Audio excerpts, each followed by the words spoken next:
Hello बेटे, I hope all of you are well. कल video बना रहे थे भाई, बनाते बनाते टर्मिनेट हो गई। ठीक है, तो उस क्वेश्चन में ट्रिक बतानी थी, वो तो रह गई थी। अब आज हम पहले थोड़ा सा बेसिक कर लेते हैं एंगल के लिए, उसके बाद हम सारे क्वेश्चंस करेंगे, ट्रिक्स के साथ करेंगे। और ठीक है, बेसिक से आई थिंक आप लोग कर ही लेंगे। अब बेसिक पता हो गया, अब डायग्राम ड्रॉ करके आप लोग कर लेंगे। अब ट्रिक्स के साथ हम आज क्वेश्चन करेंगे। उससे पहले हम कर लेते हैं अपने जो हमारे एंगल्स हैं उसके थ्रू जो क्वेश्चंस आते हैं वो हम कैसे करते हैं, क्योंकि उनके लिए कई बार ऐसा होता है जब हाइट वगैरह निकालनी होती है तो कोई ट्रिक काम नहीं आती है। उस टाइम पे we have to apply basic, we have to go through that, either our 1 minute is wasting in that, but हमें करना तो पड़ेगा ही। ठीक है, तो हम क्या करेंगे, आज पहले उसका बेसिक जान लेते हैं। तो मान लो ये मेरे पास कोई राइट एंगल ट्रायंगल है, तो इस पर क्या हो सकता है, हमारे पास यहाँ पर एंगल गिवन हो और एंगल बेस्ड आपसे क्या पूछे, क्वेश्चन पूछ ले। ठीक है, या फिर आपने देखा होगा कि लैडर बेस्ड क्वेश्चन पूछ लेता है, जैसे दीवार के साथ लैडर लगी हुई है, फिर वो उस टाइम पे उसने इतना एंगल बना रखा है, हाइट इतनी है, फिर वो खिसक गई है लैडर थोड़ी सी, तो एंगल इतना बना लिया, अब आप लोग बताओ हाइट कितनी है। तो इस तरह के क्वेश्चन आ जाते हैं। या फिर इसी तरह ट्री की हाइट पूछ ली कहीं पर दूर पर खड़े होकर, तो ऐसे क्वेश्चन आ जाते हैं। वो हम कैसे करेंगे, ठीक है, वो भी डायरेक्शंस में आ जाते हैं, हम यहीं पर कर लेते हैं उनको। तो एक तो जब हमने डायरेक्शन निकालनी देखी, उसने क्वेश्चन का एक पैटर्न क्या था कि उसने दिया दिस दिस दिस, वो यहाँ गया वहां गया, उस टाइप से हाइट का कोई जिक्र नहीं हुआ।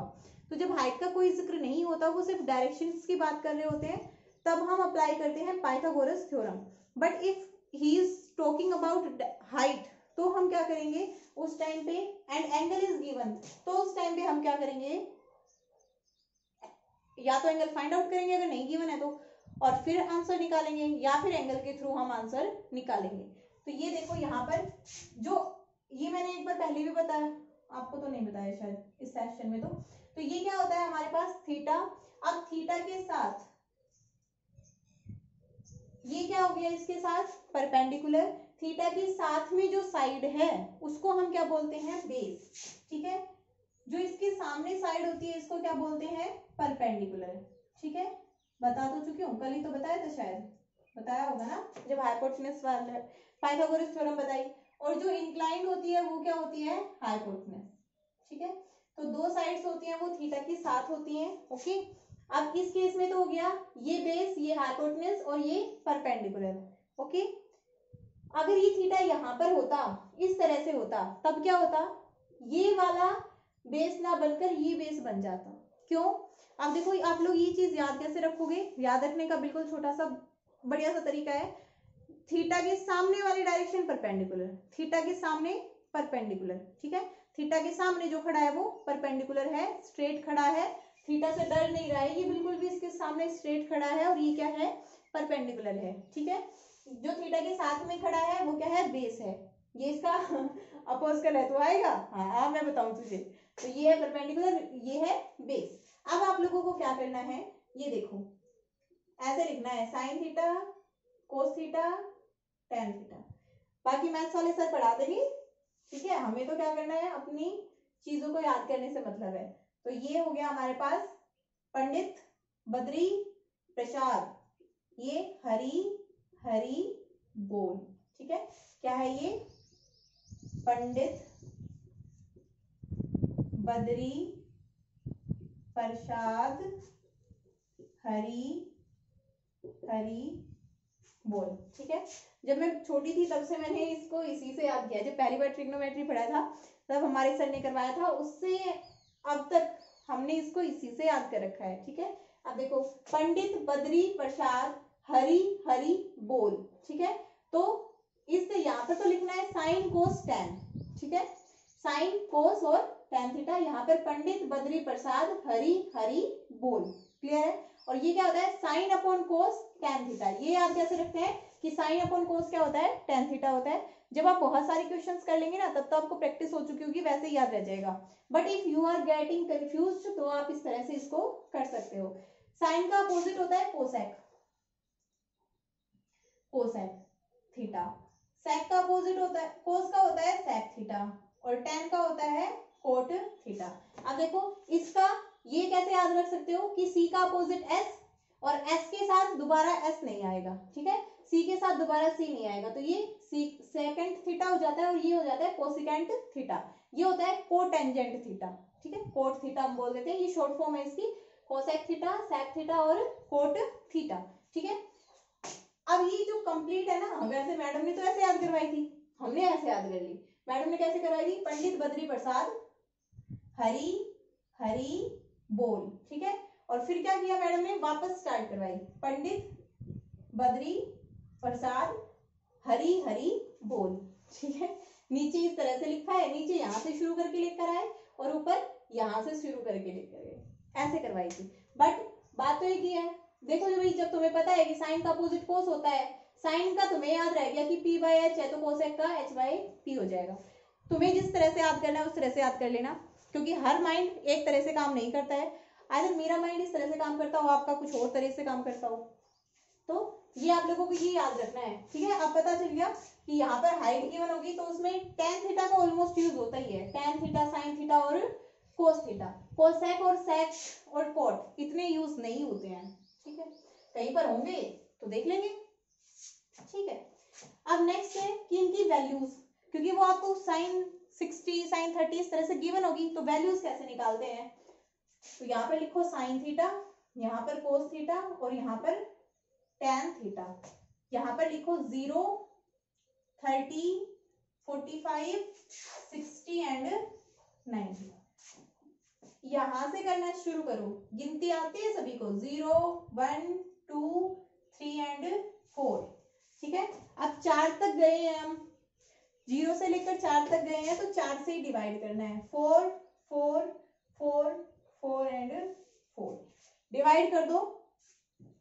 डिवाइड करने के बाद देखो क्या क्या बचेगा, यहाँ पर 0, यहाँ पर 1/4 और यहाँ पर 1/2, यहाँ पर 3/4, यहाँ पर 1, ठीक है। अब इनका ले दो अनरूट, सबको अंडर द रूट कर दो, सबको जेल में बंद कर दिया, ठीक है। ये सबका अनरूट ले दिया, अनरूट के बाद 0 का तो 0 ही है, उसके ऊपर कुछ कर लो, सबको 0 बना देता है, इसका हो जाएगा 1/2, ये हो जाएगा 1/√2। इतना बड़ा क्यों बनाए, पेन की इंक खत्म नहीं होती हमारी, छोटा बनाएंगे। ये होता है √3/2 और ये होता है 1 का 1, ठीक है। और ये सारी हमारी वैल्यू होती है साइन की, निकालने का फॉर्मूला है, याद ना रहे तो बाद में याद हो जाती है, जब कंटिन्यूअसली आती रहती है ना तब याद हो जाती है। अब देखो साइन 0 हो जाए तो साइन 0 की वैल्यू 0, साइन 30 की वैल्यू 1/2, साइन 45 की वैल्यू 1/√2, साइन 60 की वैल्यू √3/2 और साइन 90 की वैल्यू 1। क्लियर है, ये वैल्यू यहाँ से बढ़ती हुई जा रही है और ये होती क्या है, -1 to 1। देखो साइन का कोई भी एंगल ले लो, सिर्फ उसकी वैल्यू -1 से 1 ही रहेगी, ओके। कोस के लिए अगर लिखनी है तो, कोस के लिए लिखनी है तो क्या आ जाएगा, यहां से ये जो है इसको यहाँ लिखो 1, √3/2 को यहाँ 1/2 यहीं पर आएगा, इसको यहाँ 1/2 और ये 0 को यहाँ, मतलब इधर से यहां से शुरू कर दो, ये वाली वैल्यू ऐसे लिखनी है, वो कोस की वैल्यू बन जाएगी। tan थीटा, अब जब अभी मैंने करवाया तो मैंने क्या कहा था कि sine upon cos is equal to tan, divide कर दो सारों को, tan बन जाएगा 0/1 0, 1/2 डिवाइडेड बाय 1/√3/2, 1/2 डिवाइडेड बाय √3/2, 2 से 2 कैंसिल, क्या बच गया 1/√3, 1/√2 डिवाइडेड बाय 1/√2 1, √3/2 डिवाइडेड बाय 1/2 √3, 2 से 2 कैंसिल, 1/0 क्या होता है इंफिनिटी, ठीक है। मतलब नॉट इंफिनिटी होता है हमारे पास, आप किसी भी चीज को 0 से डिवाइड करो तो क्या आएगा, इंफिनिटी आएगा, ठीक है। ये आपके पास वैल्यूज है, ये वैल्यूज याद कर लेना भाई, और वैल्यूज ऑन द टिप्स होनी चाहिए। ये मैंने ये सब किस लिए करवाया, ताकि अगर आप भूल जाओ तो निकाल सको, कंफर्म कर सको, पेपर में टाइम बच जाए तो, अदरवाइज ऑन टिप्स होनी चाहिए, क्योंकि पेपर में क्या होता है, टाइम नहीं होता ना इतना, एग्जामिनर का मूड फिक्स होता है कि इस क्वेश्चन में अगर बच्चा इतने टाइम लेगा तो ही पेपर कर सकता है, अदरवाइज नहीं कर सकता, ठीक है। तो इससे रिलेटेड पहले एक क्वेश्चन कर लेते हैं और फिर हम देखेंगे सारी ट्रिक्स दनादन बढ़िया बढ़िया वाली, ओके। तो क्वेश्चन लिखो जल्दी से, ए A person standing on the bank of a river. A person standing on the bank of a river. Observe that the angle subtended by a tree. That the angle subtended by a tree on opposite bank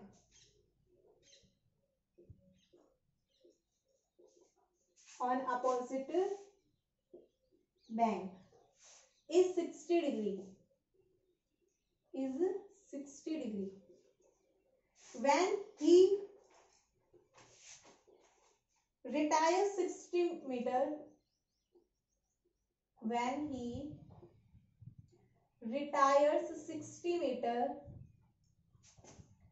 from river bank,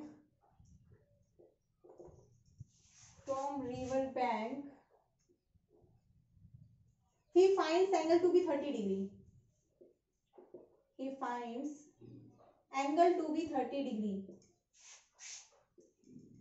Then breadth of the river या फिर width of the river, then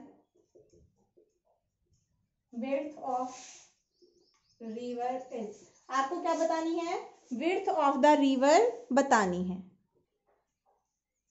तो देखो भाई क्या होगा हमारे पास, question पढ़ो पहले तो. A person standing on the bank of a river observes that angle subtended bye a tree.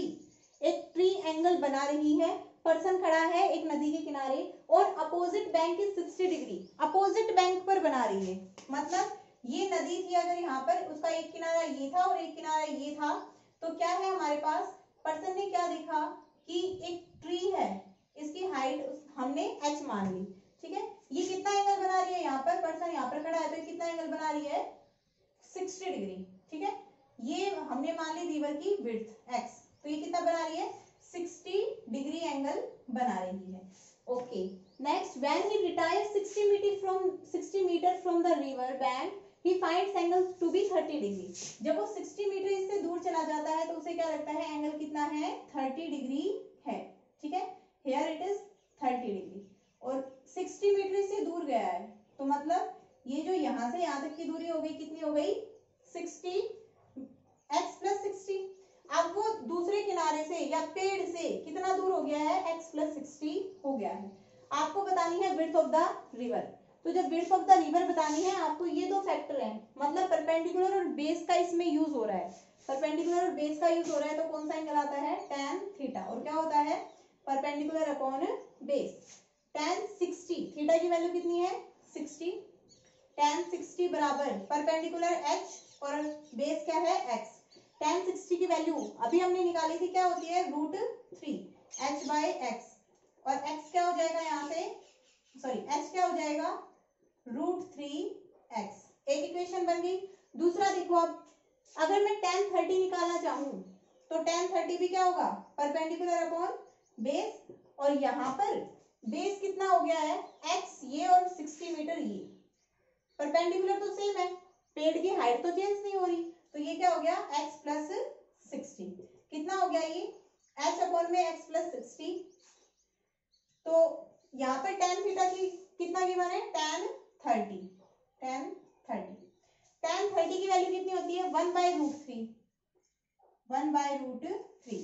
यहाँ से अगर हम h की वैल्यू निकालें तो वो क्या हो जाएगी? h की वैल्यू x प्लस 60 अपॉन में √3. तो एक इक्वेशन ये हो गई और एक इक्वेशन ये हो गई. h दोनों साइड में सेम है तो दूसरी जो साइड है उसको बराबर कर दो. x प्लस 60/√3 बराबर √3x. यहाँ से √3 को इधर मल्टीप्लाई करो, क्या हो जाएगा? x प्लस 60 बराबर 3x. और ये क्या हो जाएगा? 3x माइनस x बराबर 60. 3x माइनस x बराबर 60. और क्या हो गया ये? 2x बराबर 60, x बराबर 30. तो रिवर की विड्थ कितनी है? 30 मीटर रिवर की विड्थ है. क्लियर है? I don't think any doubt रहना चाहिए. ठीक है, कोई डाउट नहीं रहना चाहिए भाई. डाउट रहता है तो पूछ लेना, फिर से पूछ लेना, फिर से बता देंगे। अब बहुत हो चुका basic basic basic, but without basic तो काम भी नहीं चलता है। अब हम करेंगे अपने ट्रिक्स, तो ट्रिक्स करेंगे और क्वेश्चन देख लेंगे पहले, उसके बाद हम ट्रिक अप्लाई करेंगे, ठीक है। तो क्वेश्चंस आ जाओ पहले। आपके पास पहले टाइप का क्वेश्चन कैसा दे सकता है एग्जामिनर, मूविंग और फेसिंग रिलेटेड, मूविंग और फेसिंग, कि पर्सन किस डायरेक्शन में मूव कर रहा है या फिर फेस कर रहा है, ठीक है, मतलब उसका फेस किस डायरेक्शन में या फिर मूव किस डायरेक्शन में कर रहा है। ओके, तो क्वेश्चन देखते हैं एक पहले। A man walking towards north, a man walking towards north, north, after walking 100 metre he turns right, 100 metre चलने के बाद वो क्या हुआ, राइट में घूम गया, and walk 75 metre again, and walk 75 metre again, he turns right, he turns right and walk 100 meter, and walk 100 meter, and last moment he turns left,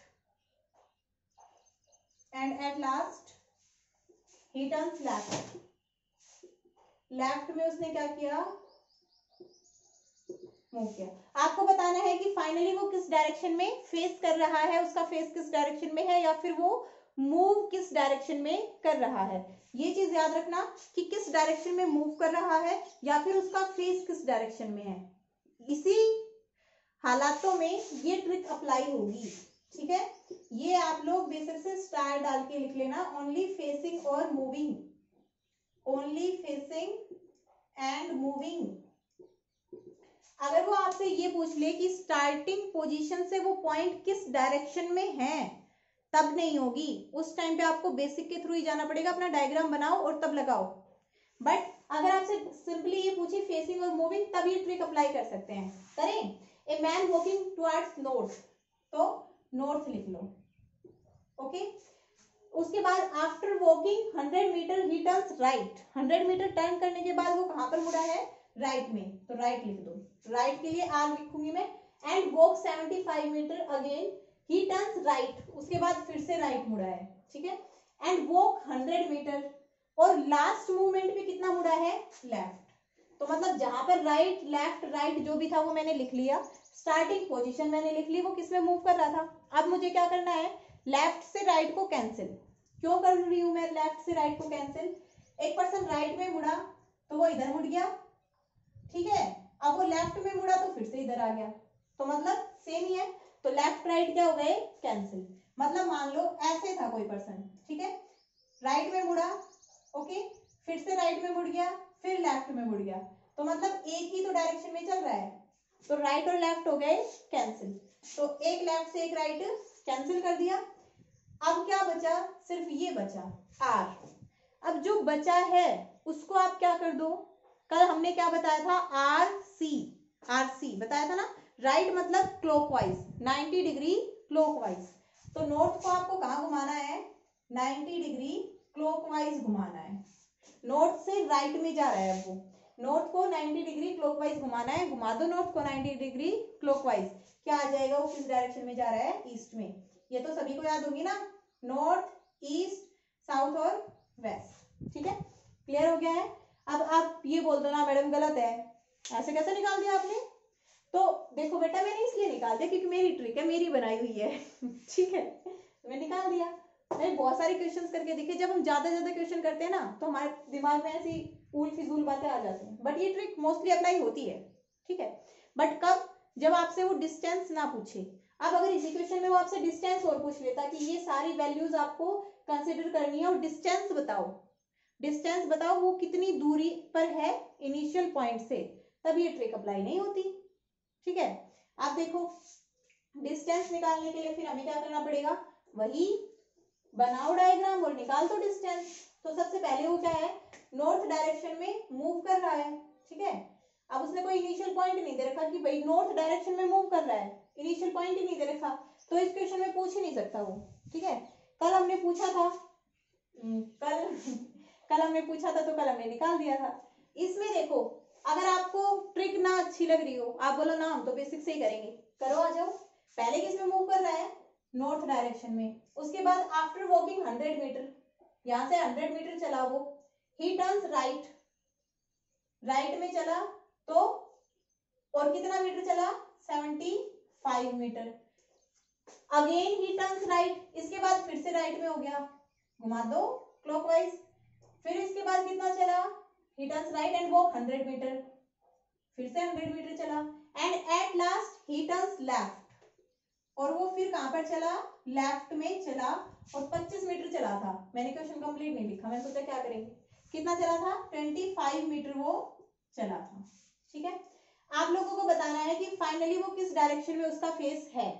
तो देखो, नॉर्थ से राइट मतलब क्या हो गया, ईस्ट, ईस्ट से फिर से राइट मतलब साउथ,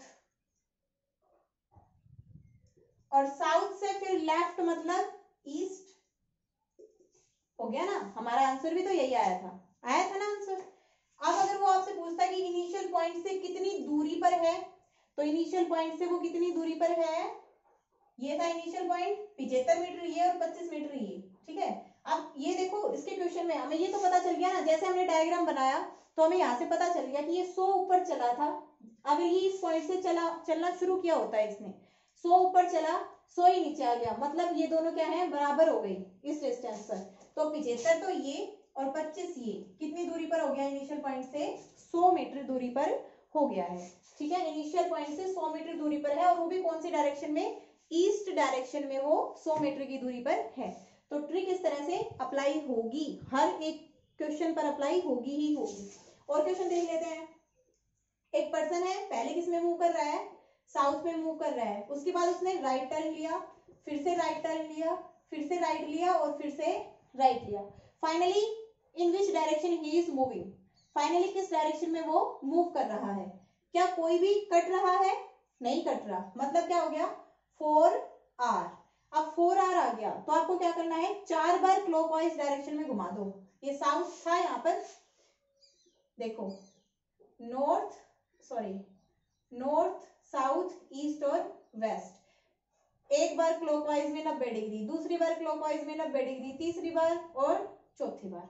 तो यहां से हम फॉर्मूला अपना एक और जनरेट कर सकते हैं कि अगर 4R आ जाए या फिर 4L आ जाए, 4 के साथ L या R आ जाए, तो इसका मतलब क्या है, सेम डायरेक्शन।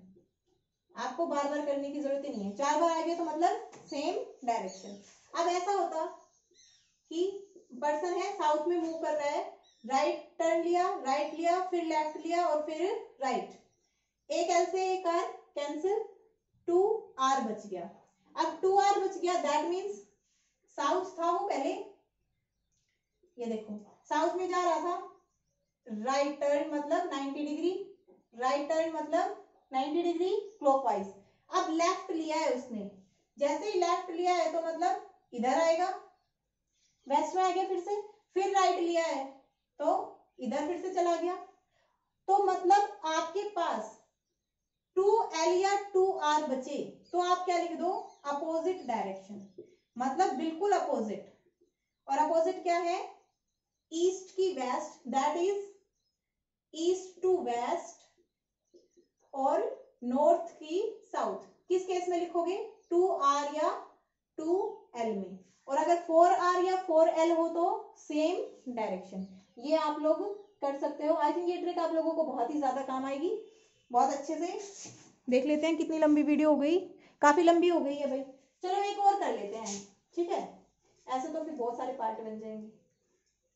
एक और क्वेश्चन कर लेते हैं। जब क्वेश्चन आपको क्या दे, अब नॉर्मली इतने सिंपल क्वेश्चन ना एग्जामिनर देता नहीं है, एक आध देता है। क्या देगा कि पर्सन ने वहां से फलाना ढिमकाना चलना शुरू किया, मान लेते हैं कि एक पर्सन ने कहीं से चलना शुरू किया, और चलना शुरू करके उसने ये नहीं बताया कि इनिशियली वो किस डायरेक्शन से चला, ठीक है, ये नहीं बताया उसने क्या कहा, एक पर्सन ने राइट टर्न लिया, उसके बाद लेफ्ट टर्न लिया, फिर राइट टर्न लिया, और फाइनली वो किस डायरेक्शन में पहुंच गया, साउथ डायरेक्शन में पहुंच गया। तो आपको बतानी है from initial direction in which direction he started to walk. Initial direction, आपको इनिशियल डायरेक्शन बतानी है कि इनिशियली वो किस डायरेक्शन में चल रहा था, ये बताना है। तो हम क्या करेंगे, हम तो अपनी ट्रिक याद करेंगे कि हमें तो हमारी ट्रिक पता है। तो देखो ट्रिक बनाओ, हम उसी तरह बना के लाएंगे। पहले उसने इसको छोड़ देते हैं क्योंकि ये हमें बतानी है।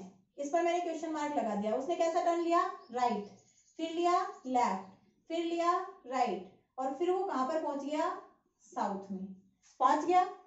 अब 8L से एक R कैंसिल, साउथ बच गया और R बच गया। तो जब हम आगे की तरफ आते हैं तो चीज को आगे बढ़ाते हैं, ठीक है, याद रखना। आगे की तरफ आ रहे हैं तो, और यहाँ पर R बचता और हमें आगे की तरफ आना होता तो हम क्या करते, क्लॉकवाइज लेते R को, ठीक है।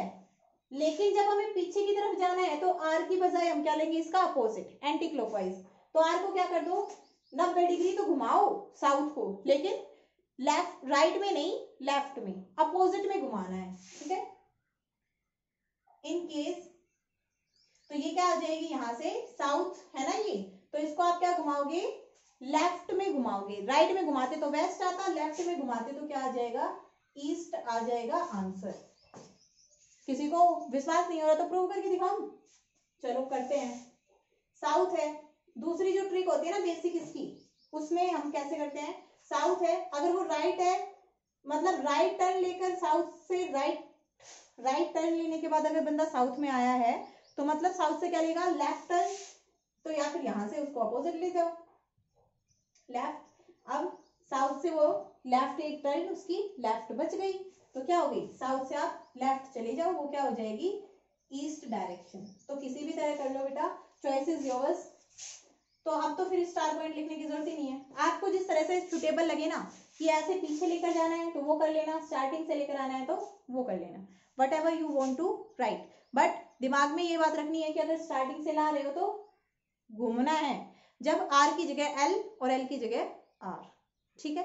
आई थिंक ये क्लियर हो गया होगा। कल हम करेंगे नेक्स्ट, इतना कर लेना और इससे रिलेटेड सारे क्वेश्चंस कर लेना भाई।